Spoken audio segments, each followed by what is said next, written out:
Now, let's get into it right here. Bronwyn Bishop, Fiona Scott, thank you so much for being here. Now, I want to talk about this first. It's the Republican convention. You've got a little bit of convention memorabilia here. I don't know if we can see this here. Tell us about this. This is a scarf that I bought when I attended the 1988 Republican convention in New Orleans. And, of course, that was the last time that Reagan made his big speech as president. And, of course, George Bush Sr. was then nominated to be the Republican nominee. And then I did, in fact, go back for George Bush's inauguration, which was an amazing experience as well. It's fantastic. There's a great bit of history there we've got going on here. I love it. I absolutely think it's very glamorous. So glamorous, isn't it glamorous? We love it. Now, let's get, though, onto this whole big story about the assassination attempt of Donald Trump, because I just think there's so much to unpack here. And as the dust settles, the conspiracy theories are coming out.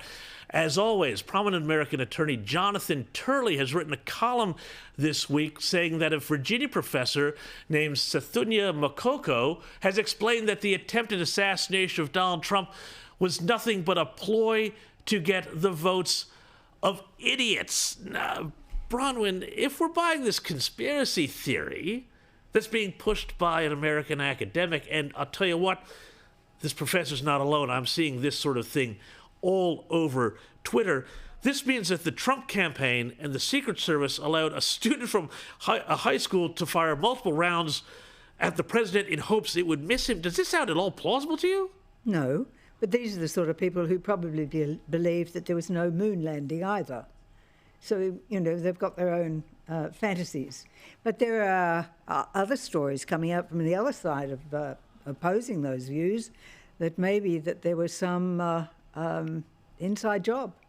So there are all sorts of rumours will always fly, but people saw it. I saw it. You saw it for yourself. Yeah. And what has become incredible is the cover-up of the sheer mess that was made of the proper protection of the former president. And when I heard that line about the roof being too steep, I thought the Secret Service are prepared to put their lives on the line to take a bullet for the president, but they can't stand on a pitched roof? I mean, seriously. And it wasn't even all that pitched a roof, but I'll say this, if you follow DEI, you might end up DIE. Well, yeah, that's what a lot of people, including Elon Musk, are saying here. But Linda Scott, though, one of the things that I find really fascinating about this here is that, for the last 8 years, we've been told Republicans and the right, they're all the conspiracy theorists, they're all into QAnon and things like this. And it seems to me that in the wake of this, terrible incident and a real tragedy, because let's not forget a civilian who was out there exercising their democratic right to watch their candidate speak, lost their life, that the left now seems to be, or that some bits of the left, certainly on Twitter and other places, are now embracing these weird lunatic conspiracy theories. I had someone this morning say to me, "Oh, come on, that was all a setup." And I'm thinking, what's going on here? Look, the attack on former President Trump is truly shocking, and I don't think anyone who saw the footage or read about it could say anything other than that. It's an awful episode of violence which we should absolutely and universally condemn. I do think that as we see polls showing that trust in government is declining, and let's talk about this. This is not just in the United States. It's really a global phenomenon. We need to think hard about, as people who robustly believe in the importance of democracy, what we can do together, actually, all of us, to rebuild that trust, to ensure that people feel confidence in democracy, the system of democracy, that people are able to conduct themselves with safety. Certainly, we have 537 local governments in Australia, and we have raised our concerns with the Australian Federal Police about the safety of councils, about the safety of elected representatives, each week meeting in their town halls, making decisions in the public interest, facing increasing security threats, even here in Australia, even in remote and regional areas. These are serious issues, and what we've seen is violence against former President Trump that is wrong. wrong. It should be strongly condemned. No violence is ever acceptable. Of course. But there is a rising threat, I think, for political participants here in Australia as well. And it's important to have a discussion about how we together collectively restore trust in government, restore trust in the democratic systems that we know are so important for a well-functioning society.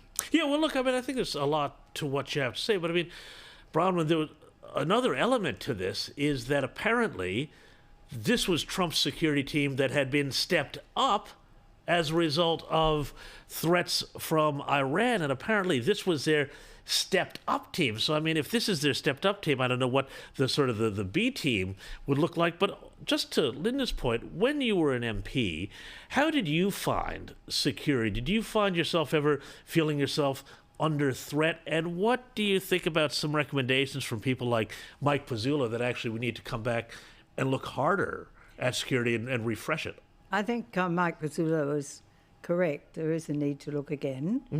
And that perhaps reflects on what you're saying too, Linda. But all of us in public life at some stage have been subject to threats of one form or another. Most of us don't talk about it. Yeah.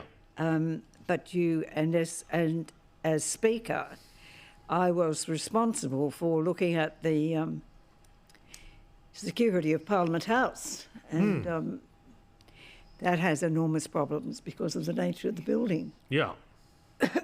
Although there have been, since your time in Parliament, Bronwyn, it's fair to say a lot of changes under both governments, I might add. But, you know, I'm sure you go there regularly now. When you go to Parliament, it's a very different building here in Australia. You know, there's a lot more security. There's bollards, there's physical barriers. I remember as a child rolling down the roof of Federal Parliament House, which of course you But this is the thing, though. I mean, I will say that I was the person responsible for putting guards with long arms into the Parliament, which was needed at that stage. But the problem with the building is it was built for people to have access to it. The fact that you could walk over the top of it, all that sort of thing. And it has an enormous heritage protection. I can't tell you how difficult it is if you want to change something. Yes, I know. You really have, and it's hugely expensive because there are fees to be paid to people. Yeah. Yes. But anyway, that's beside it. But I think too that we've had a lot of people talk about, oh, we're going to be very transparent and we're going to be very open, and then they're not. And I think that's one of the things that has become, I think, a mark of what's happening. It's happening here in Australia. It's certainly happening in the United States with Biden. Yeah. I mean, that cover-up of his dementia for all those years, that is anti-democratic, because that man was elected to do that job and he can't do it, so somebody else is doing it. That's not democracy. Well, this is the thing. This is the thing I'm really fascinated about. Because, you know, you mentioned, Linda, you talk about how people are, you know, losing faith in democracy, or at least there's the threat that they lose faith in democracy.